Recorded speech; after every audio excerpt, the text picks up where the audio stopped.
All right. Hello, everybody. Welcome, welcome, welcome. It is Tuesday, December 15th, 2020. Welcome to our final Avid audio community plugin of the year. My name is Greg Strike Chin. I'm the audio evangelist for Avid. This is the last one, guys, last one of the year. Let me first say welcome to everyone, whether you're here if you've registered, you're here on our Zoom call. You might be on one of our social media platforms, whether it's LinkedIn, our Facebook, groups, whether it's the official Avid one, the official Pro Tools one, LinkedIn, Twitter, wherever you might be in the world. Welcome. Happy holidays to everybody. We hope we want to send everybody our warmest holiday wishes, wherever you might be, whatever you might be celebrating. Happy holidays. We know it's that time of year, and it's been a heck of a year, guys. So we also want to say again, thank you, welcome. I want to personally say thank you to all of you for joining us over the last few months. We wanted to make sure that we were able to stay engaged. Obviously, we couldn't safely get out there and engage with everyone, and whether it was a trade show or in a one-on-one demo somewhere. I want to say thank you to the amazing field marketing team that's actually led by Claire Sayers here, who's been helping us put this together. But really, this whole thing is led by our amazing global pre-sale solution specialist team led by Gil Gowing, Dave Tyler, and Daniel Lovell, all of whom are with us today. I want to say thank you to the entire team for all of the hard work and effort that they put into creating these webinars, these sessions, to stay engaged and bring information and hear from all of you. So thank you to them. Thank you to them for allowing me to be a part of this and play my small little part. So. It's been a heck of a year, as mentioned, as you all clearly know. Hopefully 2021 will bring much better news and much better stuff with it. But we've actually had a pretty good year as far as audio, and we're very proud of all of the things we've been able to accomplish here, even with the pandemic and everything else this year here at Avid. So we wanted to take today to go over some of that with you and basically give you a year in review of some of the highlights of everything we've brought forth this year. So we're going to get into that in just a second. Before I do that, I just wanted to do a little bit of housekeeping. So here in the webinar, typically what we're going to do today, there'll be several of us here. Each of us will be speaking individually. We'll all get together at the end to cover the Q&A together. So, you just want to make sure that you have the best possible view of what's going on. So some of the folks will be screen sharing and showing off some, Pro Tool screens and MTMs, that kind of stuff. So you want to make sure that you're focused on the right folks. So if one person is kind of speaking, you might want to go up and make sure that speaker view is enabled. But when we're all there together towards the end for the Q&A, you might want to make sure that gallery view is enabled. So you just click on the right-hand top corner and ensure that the correct view, whichever one you'd like to have, is selected. You can change that at any time. Also, because we've got a lot of folks in the room here on Zoom, your screen real estate might get populated with a bunch of names and black spaces, which you don't necessarily need to see. So you can go ahead, and if you just to the right of your mute button, there's these three little dots. You can click there and you can hide any non-video participants, and that should give you back some real estate on your screen. So as I mentioned, we do have the ability to get your questions answered. We'll do our very best to get to as many of them as possible. If you are registered, which we always recommend that you register for our sessions, because we've got a Q&A function built into the Zoom room. If you're here in Zoom and you have a question that you'd like to answer, we do have folks monitoring both here on Zoom and all of our social media platforms. You can ask your questions wherever they may be. We'll try and collate them and get as many of them answered as possible. If you're here in Zoom, we have a Q&A button. You can just click that, type your question, and we will make sure to get to them as quickly as possible. Some of these we'll answer directly. If you have questions, we've got folks monitoring, kind of behind the scenes, but some of these will also bring up live, to everyone, so everyone can kind of hear and we'll get an answer. Again, we don't always get to all of them. We'll do our very best to get to as many of them as possible. And again, if you're on Twitter, Facebook, any of our other social media platforms, we've got folks moderating there as well. So, what are we doing today? Again, we're doing a year in review. I'm very honored to be joined by our three global solution specialist pre-sales managers So myself will be here. I'll be covering hardware. We've got Dave Tyler from the UK, Gil Gowing from here in the US, and Dan Lovell is joining us from Japan. So we are going to, each of us will take a little bit of a snippet of the year in review, and we're going to be going through software updates, audio post updates, Yukon updates, and then hardware, some of our released hardware that we've done this year. So with that, I'm going to go ahead and I'm about to turn it over to Dave Tyler, who's going to go over the software updates that we've kind of gone through this year. But before that, just to let you know, we are going to put up a poll here in the Zoom. So what we'd like to ask is, we've been doing this for the last 8 or so months, maybe longer. I'm not exactly quite sure when we started, but it's been, again, it's been a year, about 9 or so months. We'd like to know what you'd like to see in the future. So we're putting up a poll right now. Thank you, Claire. And we'll leave this up for a while, kind of throughout the Q&A. So you answer it at your leisure while you're focused on our speakers. But do let us know what you'd like to see more of from us in these webinars and these sessions in 2021. It's multiple choice, so feel free. And with that, I'd like to go ahead and turn it over to Mr. Dave Tyler, who's going to walk us through the year in review for audio software updates. Dave. Thank you very much, Greg. So what I'm going to be doing is, talking about the Pro Tools software releases from this past year. Dan's actually going to talk specifically about some more post-orientated features. But I'm going to talk about sort of generally what's been happening with Pro Tools. So the first thing I wanted to just talk about was the Avid Customer Association vote. So I don't know if you're aware of this. It's the fourth time we've done this.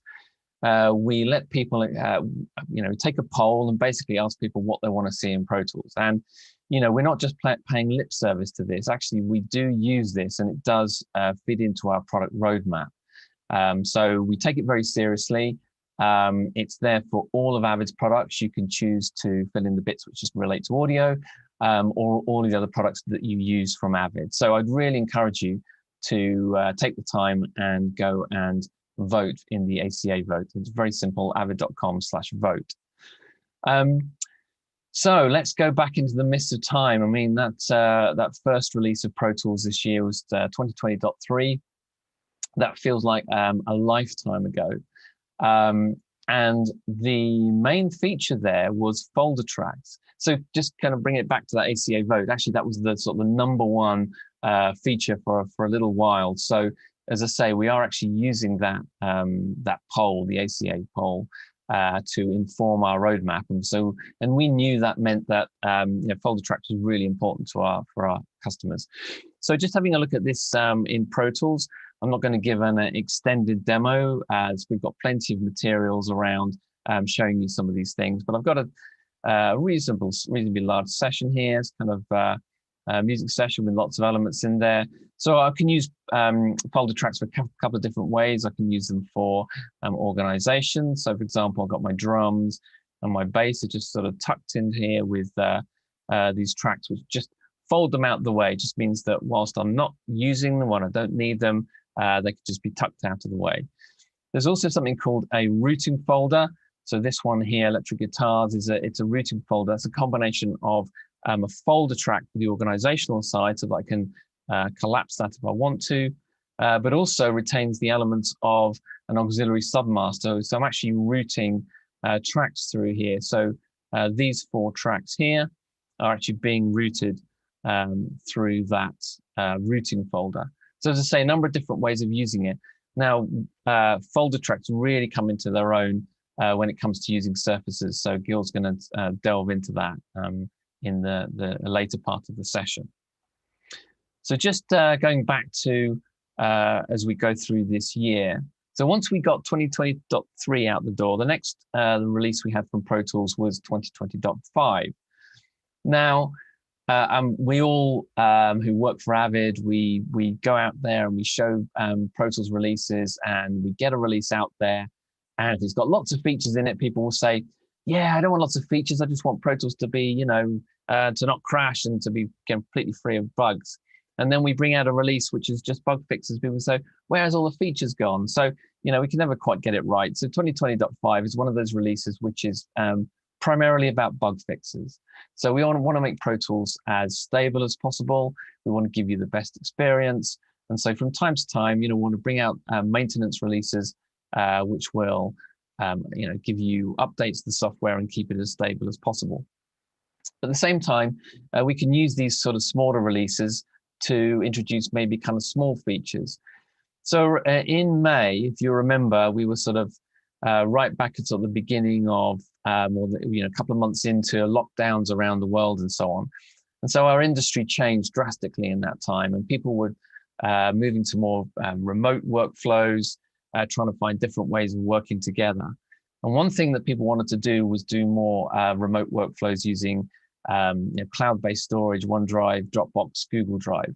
And so what we did was actually made some changes to Pro Tools to enable that to be a little bit more a little bit easier, so that people don't write over each other's sessions, or it preserves the temp files that Pro Tools created and so on.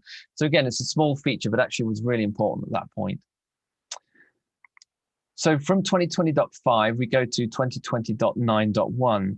Again, this is not a kind of huge feature release, so lots of bug fixes, but actually some quite sort of key features in there. So I want to talk about a couple of those.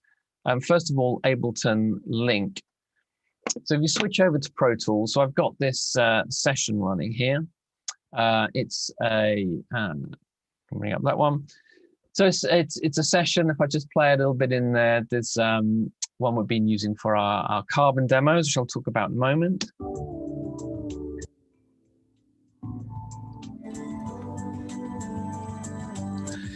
So there's some drums happening in there. So maybe I want to try something different. Now, what Ableton Link allows me to do, and the controls are over here on the top right-hand side.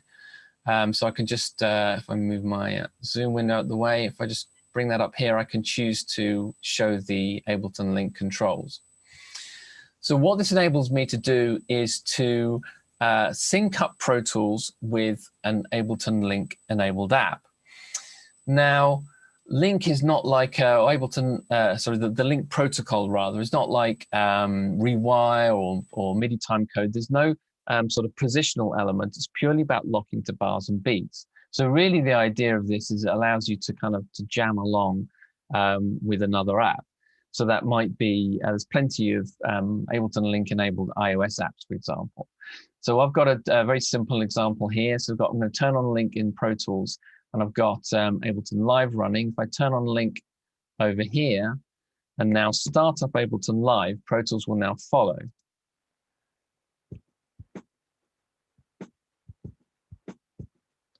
Let's move my Zoom controls. Of course, they're always in the way. They're never there when you want them to be. So if I say Link open there, if I turn on the Link function here. So now if I press play in Pro Tools, then Ableton, you can see, joins in.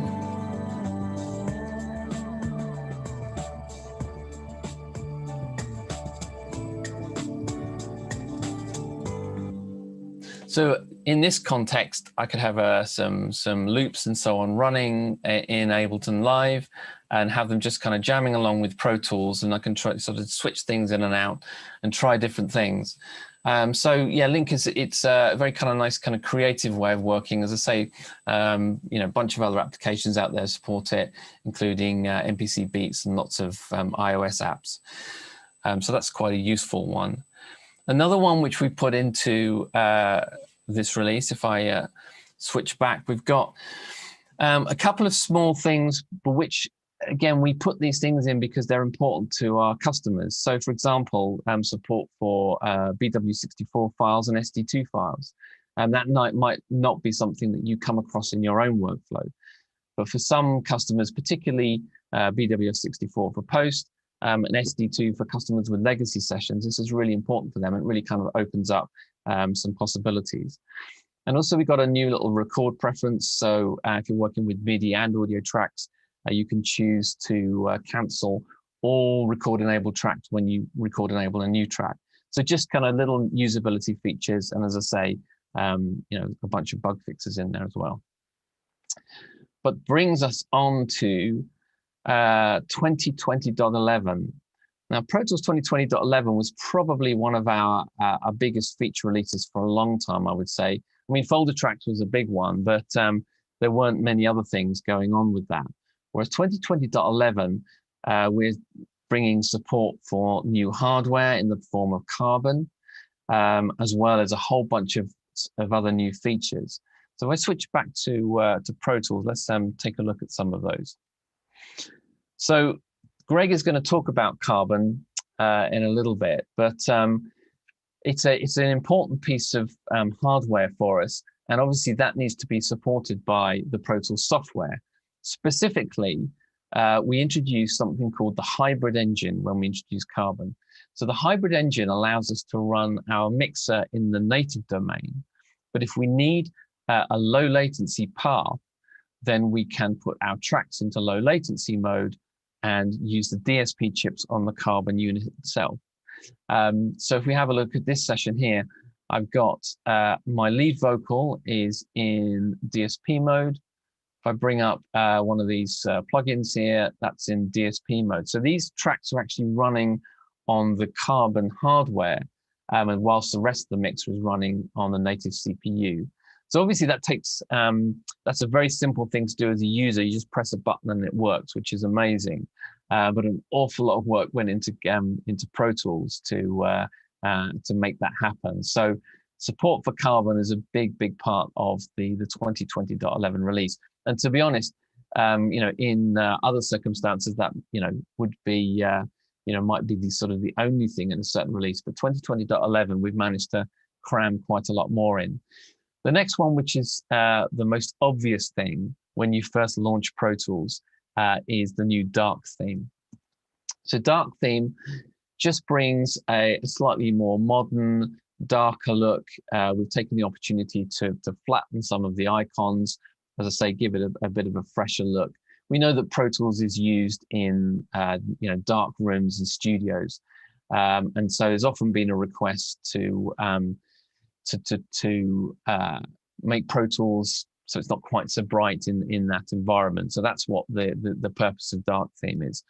And of course, if you for any reason want to turn dark theme off again, then it's really easy to switch back to the classic mode.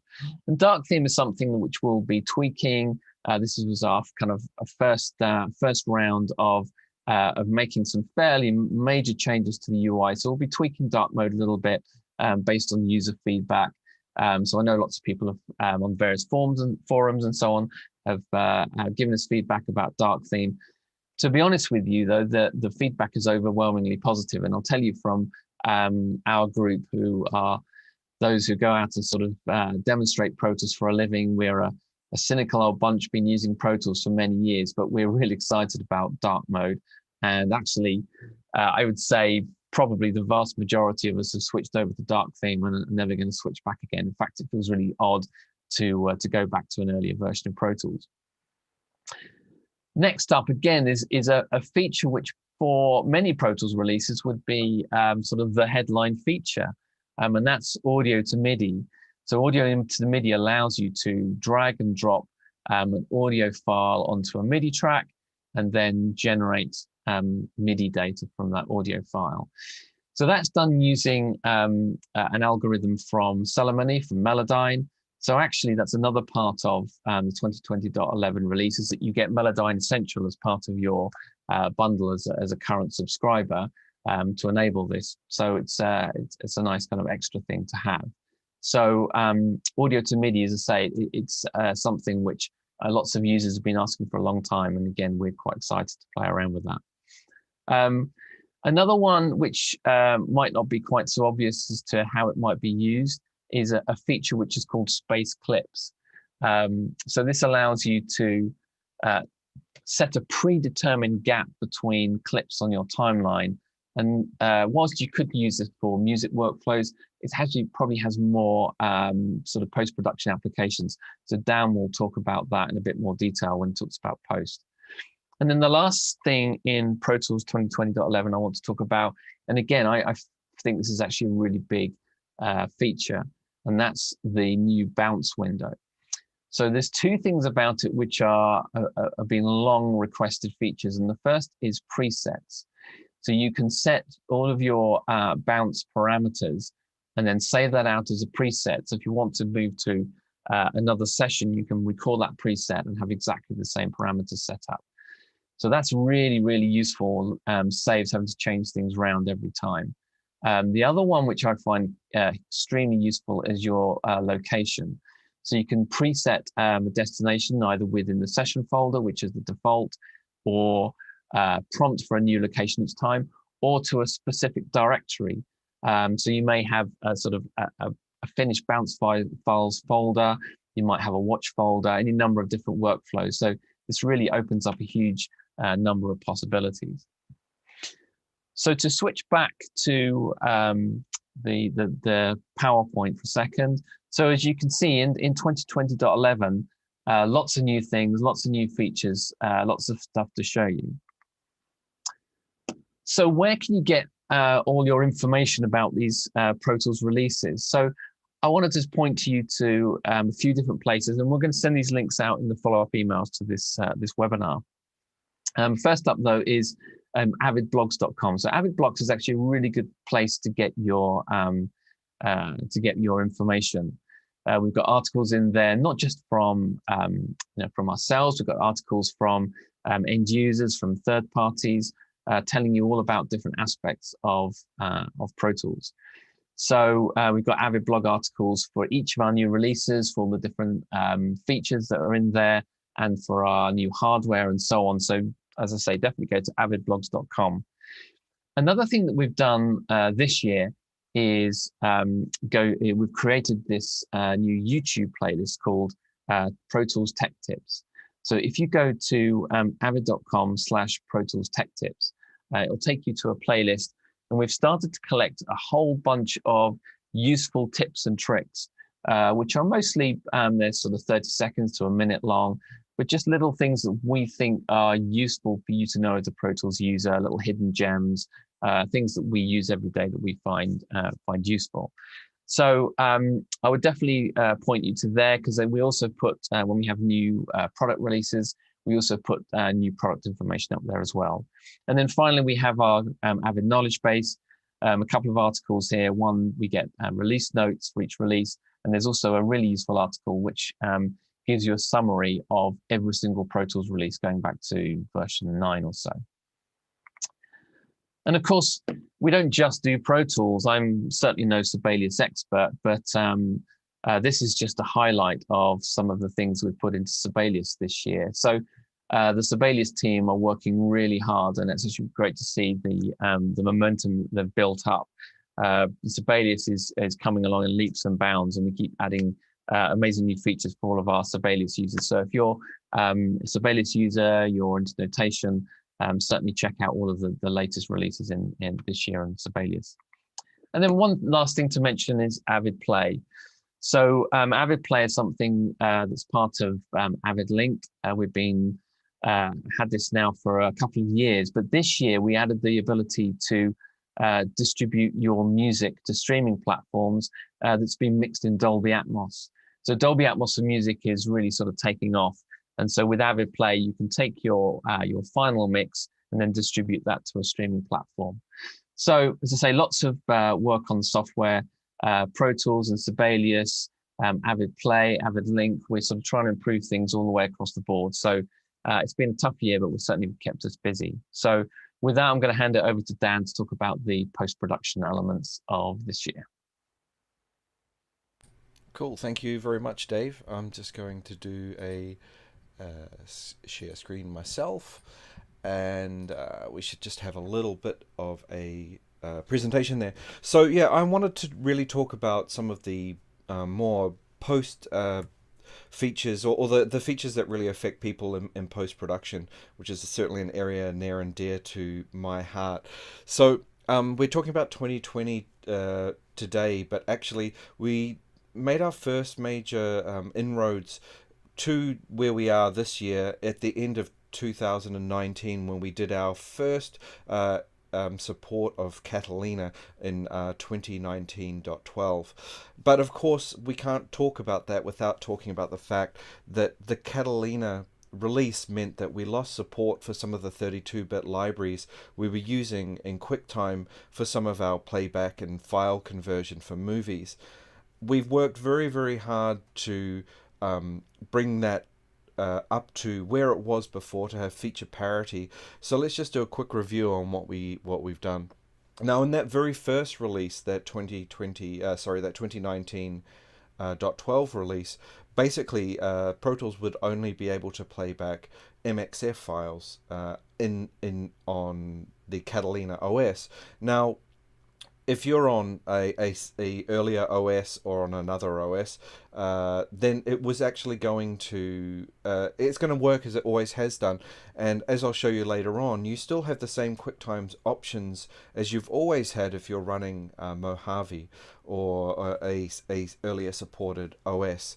But it's certainly something that we can't not talk about, because it's crucial for people who are using these workflows every day. So in 2020.3, we got some QuickTime import happening again. And at the beginning, it was video only, so you could import the video part of a MOV file, DNX HD, HR, Apple ProRes, and H.264 in 2020.3. That actually covered a lot of users' day-to-day video import, but of course we wanted to keep working, and we've absolutely kept working on that in the background. As Dave already mentioned, we did SD2 file support. It imports and converts to a WAV file so that it will be able to use going forward. But interestingly for me, like Dave said, I had a lot of archival sessions that I actually didn't have much hope of ever opening again, because I didn't have a Pro Tools 10 system around that was the last one that could open SD2 files until this release. So I've actually been able to go back myself and open some sessions from the early and mid 2000s, which has been quite a nice surprise for myself, but I decided that I wouldn't make everyone suffer through my early and mid 90s singer-songwriter attempts. The other one that we did was the linking for BWF, RF64 and BW64.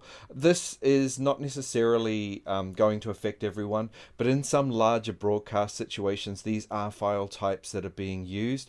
So simply that allows you to link to those files and import them into Pro Tools, because previously, although the audio part of those files was supported in Pro Tools, just because of some of the header data, it wasn't able to be imported. So we remedied that in 2020.9.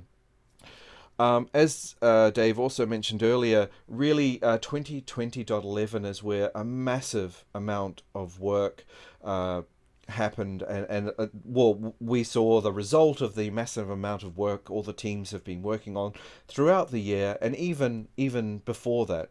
So our master fader increase for Pro Tools Ultimate, a lot of discussions are about immersive audio and Dolby Atmos. And one of the things that came up is, because each of your beds and objects have their own outputs, many engineers wanted to have a master fader for their outputs so that they could put on a limiter just for a little bit of safety. So we actually increased the master fader count in Pro Tools Ultimate so that all of your objects in your beds can now have a master fader, so that you can put a limiter or whatever processing you want on that output if you need to. Space clips, we're going to have a quick look inside Pro Tools, but actually what this came from originally was discussions with people who are in gaming primarily, who are importing and exporting thousands and thousands of files in and out of Pro Tools all of the time, and they just wanted to be able to put a predetermined space between all of the clips. So we've introduced that into Pro Tools, and I'll show you quickly how that works. Another thing, which is just one of those small little features but can help so much, is there's now some AAF track mute information going between Pro Tools 2020.11 and Media Composer 2020.9 and newer.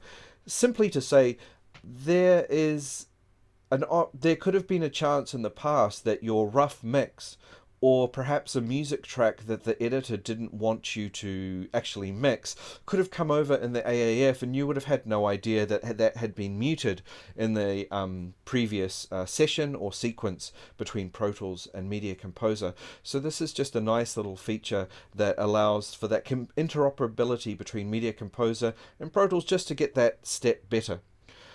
This next one is going to be huge for anyone who's in post-production. For me, I primarily work on, outside of my Avid day job, I primarily work on television commercials, and I'm generally getting a lot of small QuickTime files, which I need the audio from for reference. So it's really important for my workflow and all of the people out there who've needed QuickTime to get this functionality back. So it means that we can import PCM or AAC audio from MOVs, and as well as an important update, which I'll show again, which is been a long time request, is to be able to import the audio from MXF OP1A files. Not everyone will be familiar with that terminology, but there is a file type used in broadcast scenarios a lot for things like XDCAM, XAVC, and so on. And they use a format called MXF OP1A. So Pro Tools actually allows you to import the video and all the audio tracks at once. And there is a new bounce window, which is really nice. It combines everything. We used to have everything was split between the sort of video output and the audio output, and now they're all in one place, which also has presets. We've got a Dolby Atmos ADM BWF export directly out of Pro Tools Ultimate, excuse me, with a connected renderer. We have a QuickTime export public beta. So rather than keeping on looking at a PowerPoint, I want to show you some of this in Pro Tools. So let me just zoom in here. I thought I'd very quickly show space clips. So here I've just got a file that I've just separated on the markers, on the grid here, and simply I can go to my space clips, and I can choose between bars and beats, minutes and seconds, time code, sample, whatever you want. But in this case, I'm just going to separate them by one beat. And as you can see, in one step, I've now been able to make the space between the files there. So again, it's just the kind of thing that if you're dealing with this kind of workflow every day, it just really speeds up what you're doing. So without further ado, let's probably get into what is a lot of people's concern, is how do I deal with QuickTime. So I'm just going to take this MP4 file here and drop it in, and here you will see a very welcome return to import audio from file. Until this 2020.11 release, if you were on Catalina, you would have had to somehow extract that audio in another application, or you would have had to ask the editor or someone to provide that as a WAV file directly. It seems again like a small thing, but for people doing this day in and day out, it's pretty huge. But what I thought I would do is import from the video import, which is what we recommend for MXF, is actually an XDCAM MXF. And I'm going to import the audio from this file. And when I push OK, it'll ask me where I want to put that audio. And as you can see, I now have all 16 tracks of audio that are embedded in that MXF file are now visible and able to be imported into Pro Tools. And actually, I used the folder track workflow in that I didn't want to dump all of these tracks into the middle of my session. So actually, when I imported this video, I selected my video basic folder and had that open. So when I imported that information, it was all imported neatly into this folder, so I can just close that and get that out of the way whenever I want to. So that's a great tip for folders. So let's talk a little bit about export. Now, I don't need all of these audio tracks, so I'm just going to get rid of these for the second. I'll just get them out of the session. So now I have this video clip. It's a very short video clip, just so I can do it quickly while we're here. I'm going to just pop this where there's something a little bit more interesting going on in my session. And let's say I've got my mix here. And I probably wouldn't be exporting this music with color bars, but there we go. What I'm going to do now is go to my bounce mix window. Now on this particular machine I'm still running Mojave, so I've still got the bounce to QuickTime option. So if you're thinking about updating your OS or your computer, this actually gives you an option to try both ways so that you can see whether you're going to be able to do your job correctly. So I'm going to go to the new bounce mix window, and I'm actually going to use one of the presets. And these buttons up the top here allow you to make presets which save all of the information in these boxes in the bounce mix window. And what I've done, interestingly, is I've actually saved a location which is going to a Dropbox watch folder. This is a really interesting way of doing it because often we need to test our files, perhaps on an iPhone or an Apple TV. So I actually thought, well, it'd be quite cool if I saved a location, so when I do my output, whether it's music or in this case a very short video, it's going to go to a Dropbox folder which I can easily get to anywhere. So anyway, I'm going to bounce this out. I'm just using a stereo track, a stereo bus out of this session, and in here I have some choices about which codec I would like to transcode to, and that's an important part of this first iteration of this QuickTime export for a public beta. Is at the moment it's a transcode, so just bear that in mind, that it may take a little bit of time to export your file. I'm choosing H.264, and you can actually see I can change the bitrate directly inside Pro Tools.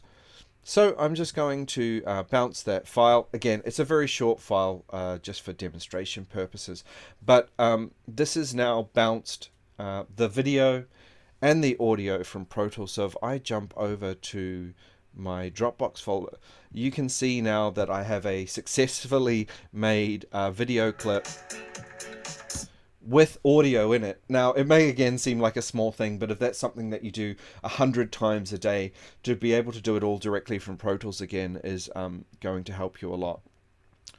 Now the other thing that we did is we have an ADM, and a Dolby Atmos ADM BWF export directly from Pro Tools. So my session here actually is connected to the Dolby Atmos renderer, and I have various objects panning around. So as Dave mentioned, we can actually upload ADM files to the Avid link through Avid Play and distribute those files directly from there. And that's something I've been experimenting a little bit with, and this is one of the tracks that I actually uploaded recently. So let's just do a really quick one. I'm just going to select a small section of the song rather than the entire song. Again, I'm going to go to my bounce mix window. And actually, I made a preset here under preset number 2, and this is already selected on the Dolby Atmos ADM export. Now, I do have a connected renderer, as you saw, and Pro Tools does need to have assigned beds and objects before this option will show up. And interestingly, it's worth mentioning that the MOV option will be grayed out unless you have an active video track in your session with a clip on it. I just wanted to mention that. One thing that's a little bit new is if you've used Pro Tools and Atmos before, you'll certainly be used to the idea of mapping objects, but because we're doing the export directly from Pro Tools, we also need to know where the beds are. So this is why there's this beds number. Now in this one, again, it's just a pretty simple music session that I created, but you can now assign beds. So if I click on the IO setup there, very simply my 712 bed is inputs 1 to 10, and so that information will now be exported with the ADM file so that any playback device will be able to understand what that is. Now in this case it's music, it's just one bed, but if you think about post-production, it could be a dialogue bed, a music bed, plus all your objects. So this information is quite important. So I'm going to bounce just that small selection there. So I'm doing an audio bounce as I would normally do, and that's making an audio render of the small selection that I've made. And then it's going to combine that into an ADM file, and I put this one in my bounce files folder. So there we can see that I've just made an ADM export for Dolby Atmos directly from Pro Tools. So again, there's lots of different ways of doing that. You could record it in the Dolby Atmos renderer, then do an ADM conversion there. But again, I think doing it from Pro Tools, while the the combining does take some time, it means you're all in one place and you're less likely to make an error when you're doing multiple exports. So I've probably gone a little bit longer than I intended, but there's a lot of good stuff in there, and the team is working really, really hard to get all of that QuickTime functionality that we once had. If you are desperately in need of that functionality, the Bounce to QuickTime option will still be there if you're running a supported OS. If you're on Catalina or newer, it will be the new Bounce Mix option. And within the links that Dave shared earlier, I highly recommend this knowledge base we have, which is Catalina, Pro Tools Catalina file support, which gives you a really deep look into all the files that are supported under the newer Apple OSs. So thanks very much for your time, and thank you here from Japan early in the morning. And with that, I will turn it over to Gil Gowing, who is going to talk about some of our Surface and Control updates. So Gil, over to you. All right, thanks Dan, appreciate it. Give me a second here to share my screen, and there'll be a little bit of a crazy Zoom tunnel. There we go. All right, so I am actually going to be talking about kind of where we've kind of what we did this past year in regards to Yukon and U-Control. I'm going to hide that real quick, get that out of the way. So 2020, obviously you've seen from the past things, we've had a lot of big things going on with Pro Tools, a lot of really cool features. And as far as Yukon and U-Control go, we really kind of started about a month before 2020, back in December of 2019. While we had announced it much earlier, right at the beginning of December, we shipped our S1 control surface. It's been a big hit, great little control surface, and we also released our newly revamped Pro Tools control app, rechristened Avid Control, which supported not only iPads like it was previously, but it supports tablets for both iOS and Android, as well as phones from Android and iOS as well. So kind of started off with that. When we got into 2020, right there at the beginning of the year, we did have a quick bug fix and kind of refinements issue release, kind of getting a couple of things corrected from some of the stuff that we released back in December. And as Dave said, with Pro Tools 2020.3, the big thing with that release was folder tracks. And because it was a pretty big change underneath the actual kind of fundamental workings from within Pro Tools and how those new types of tracks talk to Yukon, it was a couple months, which the 20.5 release is where we actually got basic folder track support on both S4 and S6, as well as U-Control with S1, S3, the dock and the control app. From there, a month later, once again, trying to work out some little refinements after some feedback we got from our customers with 20.6 and 20.6.1, some bug fixes. But then here towards the end of the year, had 2020.11 from Yukon and U-Control came out. You'll actually notice that we did change the actual numbering nomenclature to more match all the rest of the Avid software applications out there. So instead of it just being 20 dot whatever, 21 dot whatever, it's now going to be 2020 dot the month release. So it all matches and feels cohesive across our entire software line. But that was a big thing. So not going to show it here, but just wanted to quickly talk about the S4, S6 highlights for this release. We have a new kind of master post display module view for PEC direct metering. So for those of you doing film mixing in post world, this is definitely a big thing. And we will be coming out with some videos to kind of go over this. David mentioned the Pro Tools Tech Tips playlist over on YouTube. We've also got several other playlists over there. So if you go to our Avid page on YouTube, you can do a search for Yukon in Focus and Matrix in Focus that are very specific and a little bit longer form videos that go over a lot of these things that very easy to kind of get to from that area. So we will be coming out with some videos here in the very near future for this kind of showing this new metering thing. But the big thing across the entire line of Yukon and U-Control was folder spill. So this is, and I'm going to get into this in a second and actually show you how it works. And we had kind of that basic folder track support where you could go in, see basic and routing folders. You had some soft key enhancements so you could actually open and close the folders from soft keys. But folder spill takes all this to the next level. There's been some layout improvements. You can actually rename tracks now from the master module, and that kind of goes as well with some of the 2020.11 features, folder spill, EQ dyne cycle, which we'll show in a second, from the Surface of the control app that the S4, S6 has had for a while, renaming tracks from the Avid control app, and some banking improvements. So so what I want to do now is actually talk really quick about one of the cool new things that came out with the U-Control version. I'm going to switch my camera over here to my S1, and then I'm going to actually turn on picture-in-picture real quick.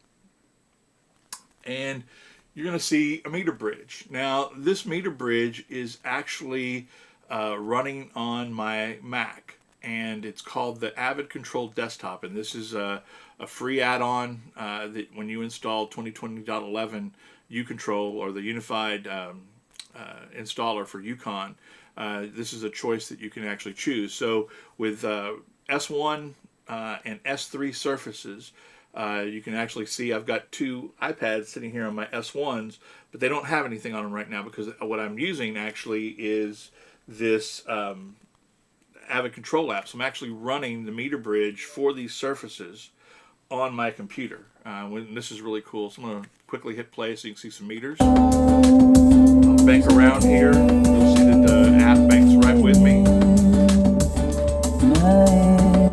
And this window is resizable. I mean, I've got it kind of actually full on. Let me zoom my camera out here real quick so you can actually see up there that this is running on my computer monitor.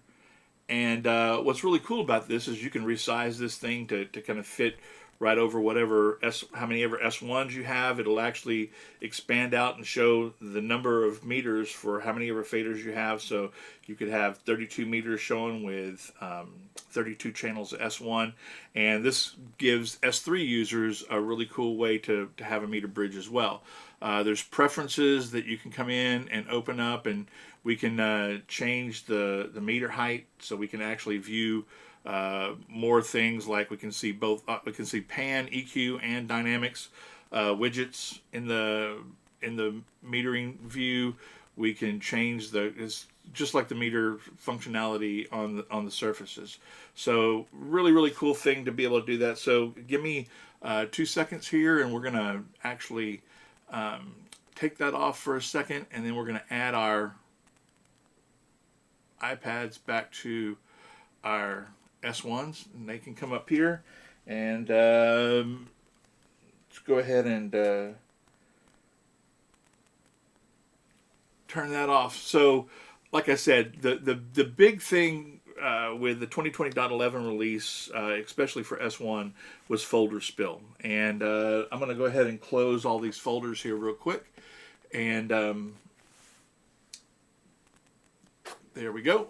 And so what's really cool about this, instead of just opening and closing a folder and it opening and closing what's going on in Pro Tools, the folder spill, in fact, let me go ahead and bring my Pro Tools window back up. So with open and closing the folders, let's say I select this drums folder here, and I've got open and close selected on my user 4 key. If I open that, you'll see that it opens up the folder on the Surface, and it opens up and it closes this folder on the Surface and closes it in Pro Tools. So it does both of those things and kind of gives you that. But one really cool thing about what VCA's kind of brought to the table was being able to just spill out a set of tracks as part of that group of tracks onto the Surface and not really do anything on the actual Pro Tools app. So what's really cool about this is I can just double press now the select button, and that will spill out the tracks on the Surface and just see those particular tracks for those drums. If we go back over here to our U-Control preferences, I actually right now have the synchronized folder state with spill on. I can turn that off, and we'll go back over here, and let's close that back up. And you can quickly close the folders by hitting both nudge buttons on your S1. It's not going to close what's in Pro Tools right now. So there we go, close that back up. There we go. And now I can open up the bass, and you can see now it's not doing anything in Pro Tools. Not only can you close that from the nudge buttons, but if you have a dock, you've got a little soft key over here that's blinking that you can close that up, or you can close it up if you are having the folder be attention to the track. So folder spill, this also works with S4 and S6 as well. So a lot of really, really cool workflows you can do with folder spill there. Another really cool thing with this release as well is long-standing requests to be able to actually rename tracks from Avid Control or the master module on the S4, S6, and it's on Avid Control. It's real simple. Let's close down our window here, and all I got to do is just double tap on a name, and you can see right there it brings up a rename dialog with a soft key keyboard. I can rename whatever tracks I want to right there quickly and simply. Let's open all those tracks again, and then one more thing I want to show is bring back Pro Tools again, is the quick ability to select a track and then cycle through different EQs and dynamics plugins from the Surface. So I'm going to hit the EQ button here. It's going to bring up my third slot EQ. That's kind of the preference that I have.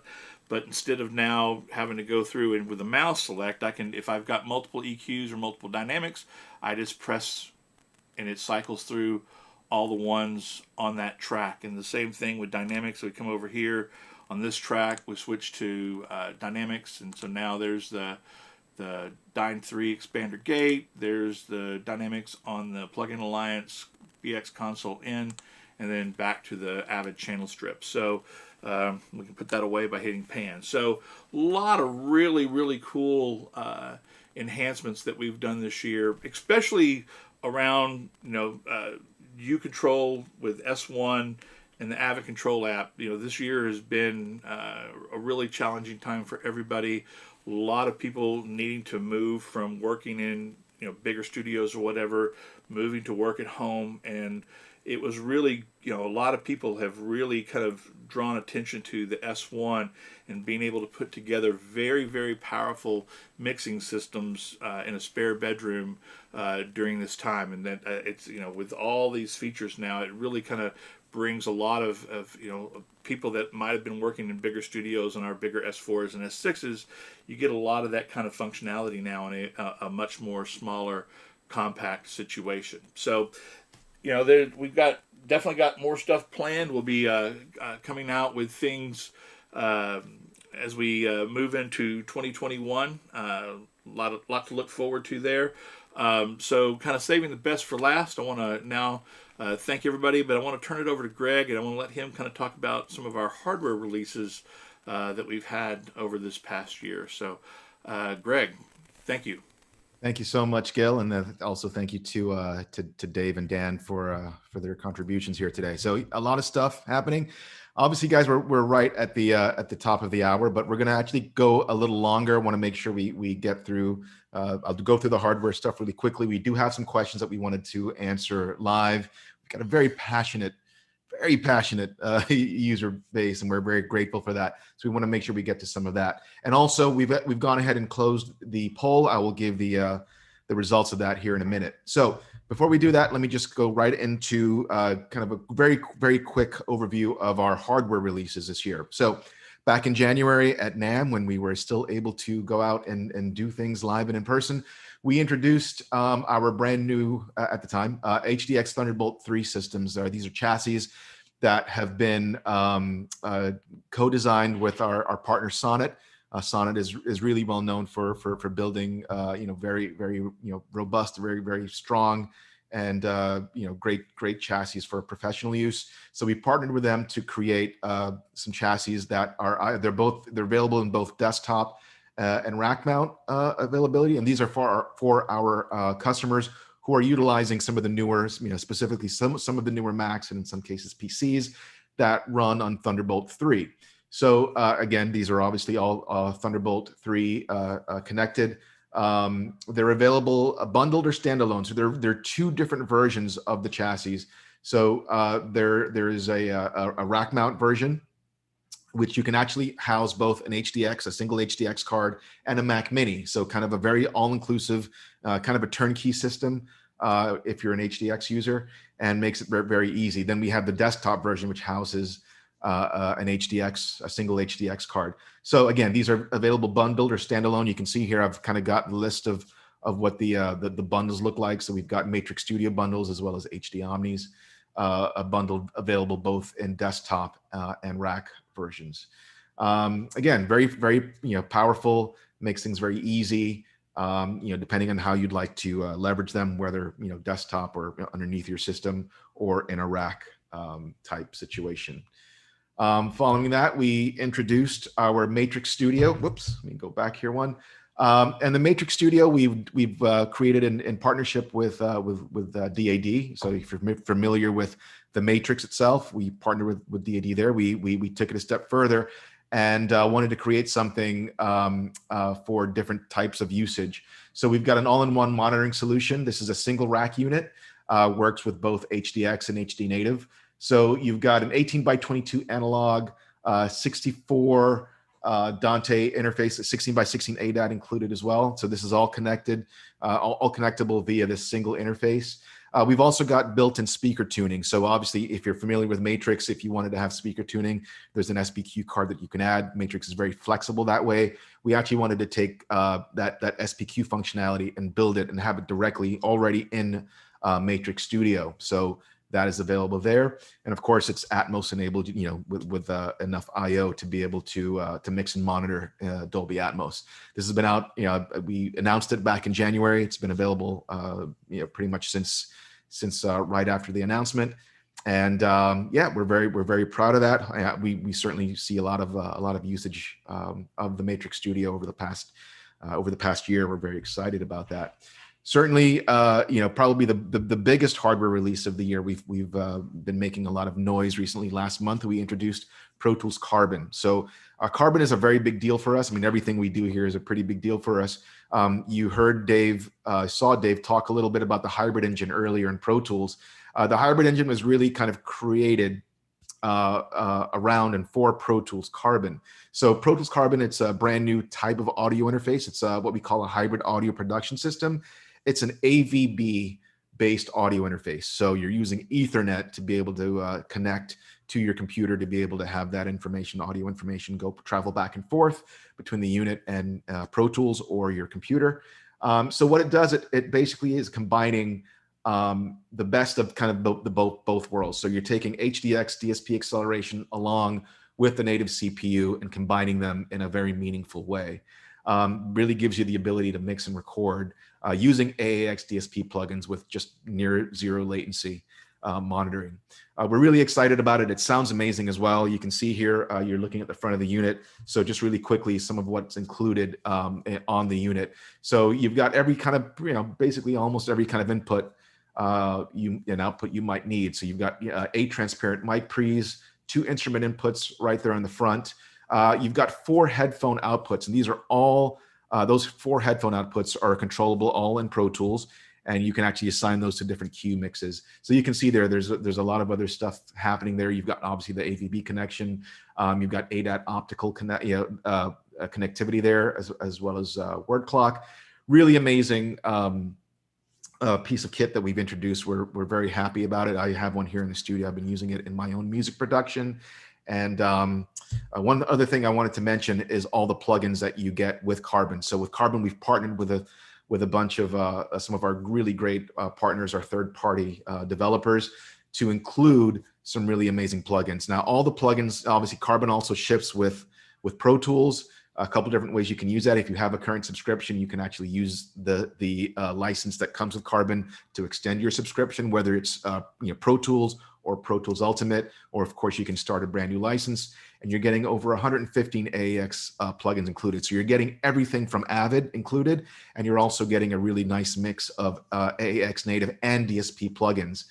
You can see here, you've got everything. You've got some really great Brainworks console and Rock Rack Master Desk, obviously all AAX, make DSP 6050 Ultimate Channel Strip also as AAX DSP, and you've got some really cool instruments and reverbs, some other interesting things like the Embody Immerse Virtual Studio, which allows you to use headphones, your select phones, to put yourself in a virtual space to kind of mix there, which I'll also, by the way, currently is native only, will be coming to us as a DSP plugin very, very soon. So if you already have that plugin and you want to leverage it via DSP, you'll be able to do that soon. So lots of great stuff happening there.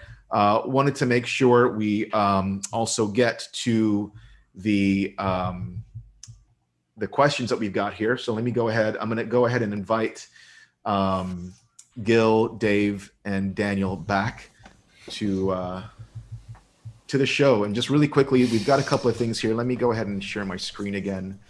Let me just get over here to the Q&A section. 1 minute. So we did have a question that, again, I did want to, shout out to our very passionate fan base, or, user base, I should say. A lot of great questions have been coming in. There is one question that I wanted to make sure I throw out here while I go ahead and get the Q&A slide up. This user wanted to hear comments regarding the Apple M1 Big Sur plan and expectations for 2021. Anyone want to comment on that specifically? Well, I'll jump in with, so let's go with Big Sur first. So obviously there's 2 Big Surs, right? There's the one for Intel chips and for silicon. So let's come back to treat the silicon or the M1 separately. But so Big Sur on Intel, typically Apple gets an OS out there, and of course, we, like other manufacturers, all kind of running the beta, but it's not really until you get the final version of the shipping OS that you really can run it through all your qualification. And we have a pretty robust qualification process. We have users who are relying on our tools, so it typically will take maybe a couple of months to get the qualification done. So that's certainly something which is in the works. So obviously we'll hope to have Big Sur or Intel for you soon as. So I don't know if someone else wants to handle the M1 and silicon question. I'll handle the Apple Silicon question. I actually purchased an M1 Mac Mini, and while obviously Pro Tools is not Big Sur compatible or Apple Silicon compatible, it actually does run okay with certain plugins under Rosetta 2. So the big thing I think that we're going to see on the Avid side, I mean, obviously, I think we have to do this in stages. I mean, first we need to get just Big Sur support out and get that kind of working on our main base of customers with Intel machines. Then we can kind of start looking kind of at our game plan, because the biggest heavy lift for us is going to be kind of how we do our low level drivers for our hardware like HDX and HD native and things like that, and how we move those into this new silicon world, because it's just how low level they are. Definitely, we are working out a roadmap on this, and we will be working to get this done as quickly as possible. And that's definitely something that will be a big priority going forward into 2021. Don't really have a timetable at this point, but know that we are working towards getting all that done. Yeah, I think it's again worthwhile mentioning that our relationship with Apple is very good, and actually Carbon operating on the Mac OS is something that Avid and Apple worked on together. So we are very actively working on all of these things, and as soon as they are available, we have been looking at them. So please rest assured that we're getting ready to support them as soon as we possibly can. Yeah, thank you guys. So we've had a lot of great questions that we were able to answer a lot of them kind of on the chat live. Obviously we're about 10 minutes over. We want to make sure we kind of release everyone and let everyone get on with their day. I did want to make sure a couple of things. One, you can see here on the slide, all of our webinars, all of our sessions, our community plugin sessions, once they're not live, we want to make sure that everyone has access to them. So we do have a page that we kind of keep them all. And you can also register for upcoming webinars there, and you can find that at avidblogs.com/audio-community-plugin. Very, very easy to find. So if you've missed anything, you wanted to go back and review anything, you can certainly find that there. And again, register for upcoming plugins. So again, this is the last one of the year. I did want to share the poll results, so I'm just going to go ahead and share that live with everyone. Do understand, do know that we take all of the feedback that you give us. Again, we're very grateful to our very passionate user base. A couple of things that were mentioned, during the course of this session. Someone was talking about types of the demos and types of the sessions that we're doing. We want to make sure that we're addressing as many folks as possible. So I think one of the unique things about working at Avid is the fact that we've got such an amazing user base. And we serve everybody from the young kid who's just coming in and starting off their journey, all the way to the high-end professional who's been doing this for a long time, and is really relies on our platform and our portfolio to do the work that they do. So it's a bit of a unique. I don't want to say a challenge. It is a challenge, but it's something that we take to heart, and we're also very passionate about that. Many of us are professional users as well.